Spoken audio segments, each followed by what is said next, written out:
Hey, everybody, and welcome to this week's Nasdaq Dorsey Wright podcast for the week ending July 8th, 2022. My name is Will Gibson, and I'm joined this week by Ian Saunders. Last week, David and I gave some preliminary figures and comments on the end of the first half of 2022. Ian and I are going to hopefully put a few more together today for you all. And Ian, no shortage of things to talk about right before we got on here. We're kind of trying to plan it out, and we said, I think we're just going to go for it and see where the conversation takes us. Yeah, absolutely. I feel like you could almost just splice the beginning of any of these podcasts and they'd be the exact same words as we start them off. Yeah. Whether it's you giving the intro, me giving the intro, or I promise we're not reading from a script. Anybody that's looking in, we do our reference in the computer just to reference some of the data points that we're going to be talking about. But like you said, no shortage of stuff going on. As Will touched on there, we did over the course of the past week wrap up the second quarter of 2022. And what a second quarter it was, right? We were ending the first quarter of this year, looking at some negative returns, right? Thinking, okay, things are bad. They're a lot worse than they've been. We were at points last year, we were talking about, we haven't seen 10% correction in X amount of time. And now we're looking at a year-to-date basis, and you have SPY down 20% when you round it off. 19.98% on a total return basis through the end of the first 6 months of the year. S&P down SPY down 16% on a total return basis, just over the last 3 months. So extreme underperformance from many of the areas that have been in favor for a while. We just saw that kind of negative movement amplified over the last 3 months of the year. Yeah, for sure. And we'll see this as we move kind of across the other asset classes, but there really wasn't anywhere to hide. If you're trying to get out of domestic equities, fixed income didn't help. Looking at that, the ag was down about 5% over the past quarter, down 10%. This year, you've seen a lot of the 60-40 portfolios, kind of that traditional moderate or that traditional benchmark, have one of its worst years ever on record as well, looking at index history there. Maybe a lot of reasons that we can point to. Commodities were very strong for the quarter, but I would say they cooled off pretty noticeably the past couple of weeks and the beginning of the start of the new quarter as well. And then a big trend was the U.S. dollar. So maybe your few places to hide for the quarter were in the U.S. dollar, and then a few pockets of commodities up until the end. Yeah, the U.S. dollar has been a relatively consistent theme throughout the year, right? It's in the top 10 on a year-to-date basis. We ran a piece for those following along on the platform, ran a piece in the daily equity report on Wednesday of this week. And that looked at just the top and bottom performing ETFs across the asset classes, which is kind of a lot of what we're touching on here at the time of this recording on Thursday afternoon. U.S. dollar's been one of the stronger areas, was one of the stronger areas. Kind of first quarter held some strength over the last quarter, showed kind of more outperformance over the second quarter of 2022. But there weren't that, like you said, weren't that many areas of strong positive returns, right? There were some pretty notable ones too. You look at the second quarter performance for 2022, the top performing fund that we saw there was a China Internet Fund, Crane Shares, KWEB, right? Up almost 15% on just over the last 3 months alone. China had been one of the areas that showed the most underperformance in the first 3 months of the year. We saw some positive news headlines coming around for whatever reason, looking massive price improvement, massive improvement from what we'd seen over the first 3 months of the year. And looking at the top 10 performing funds, 3 out of the top 10 are Chinese equity related.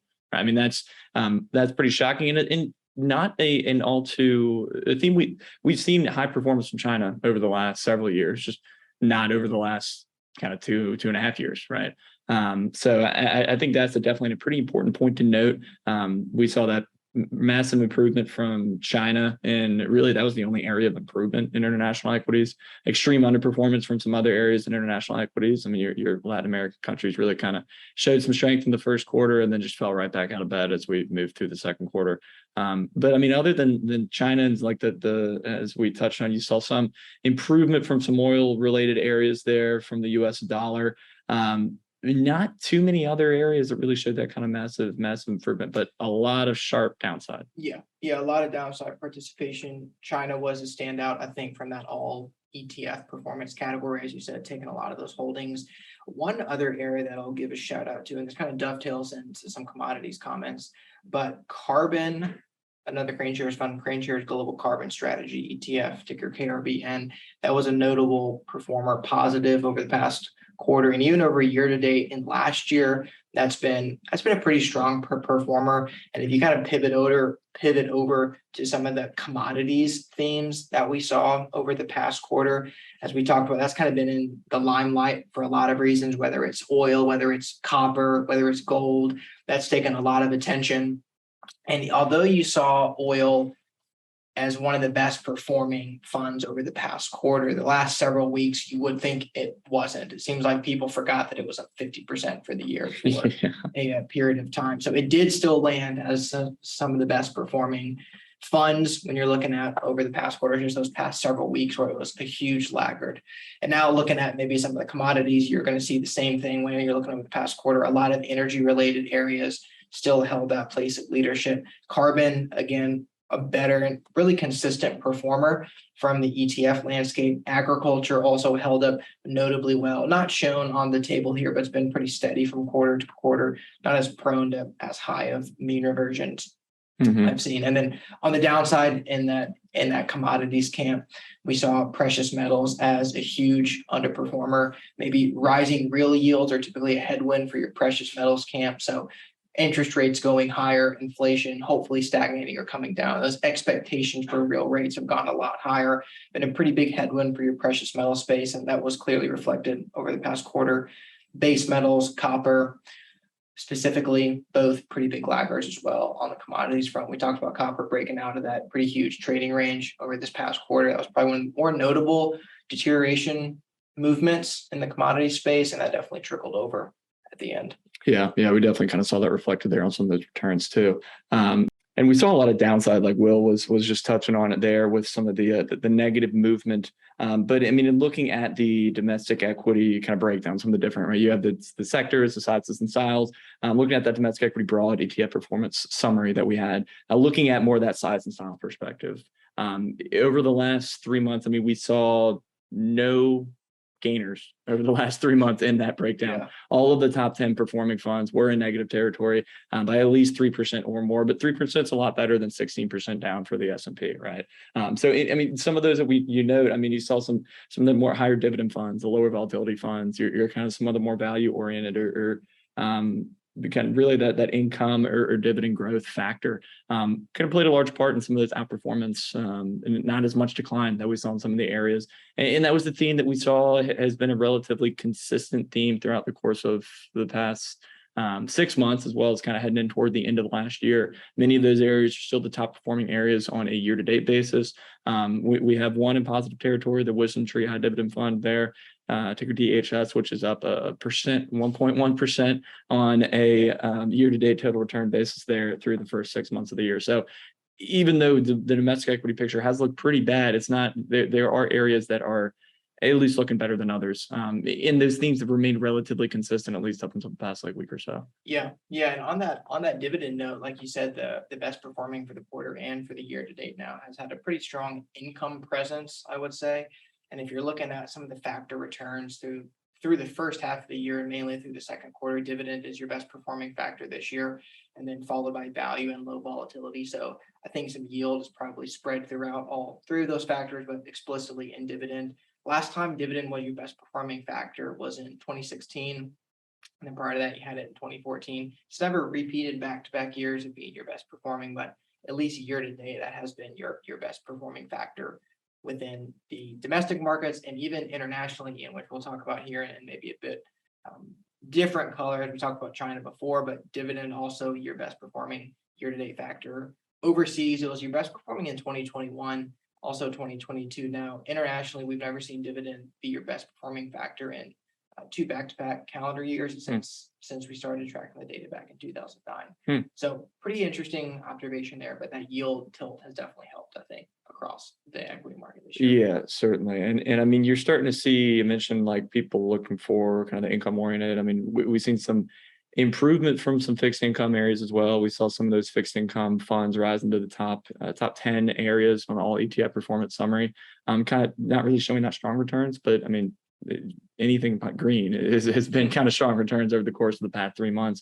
And you mentioned we're looking at that underperformance for international, right? We've seen kind of that notable underperformance on a year-to-date basis from many of those broader international representatives. We did see a broader ranking change in our Dahlia rankings this week that did lead to the fixed income space overtaking the international equity space. Fixed income moving into the 4th position, domestic or international equities moving down into the 5th position. So both still in the bottom half. So it's not something that we would kind of look to change any kind of overweights on the broader tactical tilt rankings. But nonetheless, it's a pretty notable sign to see fixed income moving higher in the rankings at all. I mean, we've seen it improve from a buy signal perspective, but see it moving higher in the rankings is really just kind of reflective of that, as we're touching on that lack of decline that we've seen over the past 3 months. Yeah, lack of decline or falling less than other areas of the market. I think it's been the real story. It's the relative strength, right? Relative strength. Relative strength does not mean absolute price strength. And that's something we've been seeing even from a sector perspective. We had consumer staples recently move up to the top of our sector rankings, and people saying, how is that possible? They're all down for the year, or they're down over the past number of weeks, and they've just fallen less than other sectors of the market. So that's been the key to success this year, is really picking the king of losers per se. And one comment on the asset classes you mentioned, I was just looking at the Dahlia signal changes for the quarter. Cash gained 83 signals over the past quarter. Currencies gained 40. Fixed income gained about 20. And then domestic equity shed 100. Wow. So it's been that place of what's falling less. And that's been where those signals have shifted. The pullback in rates definitely helped fixed income.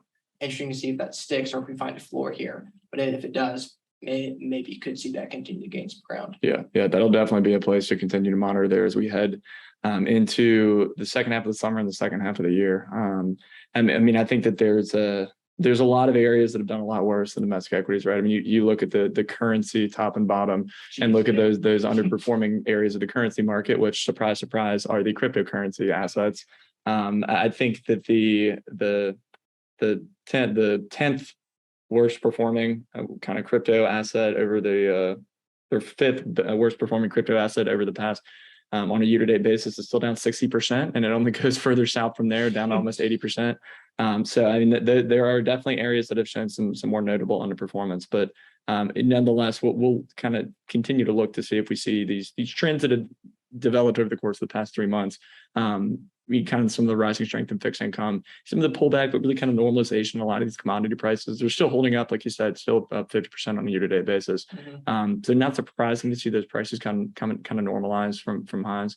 But some of these relative strength shifts that we've seen over the past couple of weeks will definitely be interesting to monitor as we head down July and throughout the rest of 2022.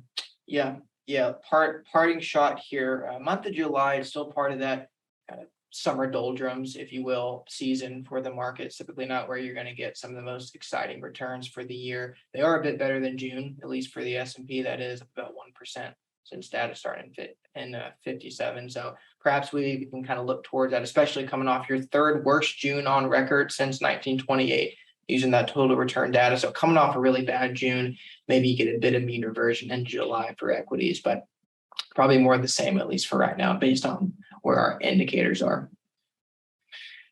So, Ian, any other thoughts today, or I think we can park it? No, I think that wraps up most of what we were looking to cover this afternoon. Again, I'm sure we'll kick off the podcast next week the exact same way that we started off the podcast, really throughout almost every week over the past 3 months. So it's now the new trend. We might as well just like snip at that and then paste it and then keep it going from there. But as always, I mean, as we'll tell, we're very happy to have you all join us this week. Any kind of questions you have on anything going on, and there's a lot of potential kind of touch points that you could have with clients as we're heading into the 3rd quarter of the year and the back half of the year. A lot of stuff going on, of course, and a lot of potential questions that might be coming in. So please, as always, kind of reach out to us there. You can find us with the contact information listed there at DorseyWright.com. And for those that are listening to the podcast on just an audio basis, we do want to throw out a reminder. We do have this available on YouTube. So check us out on YouTube and give us a follow on there as well. That's right. And we try to put the charts on YouTube so you can see some of the tables and charts that we're mentioning. Right. So again, maybe thank you all for your time and attention, and we hope to speak in the future.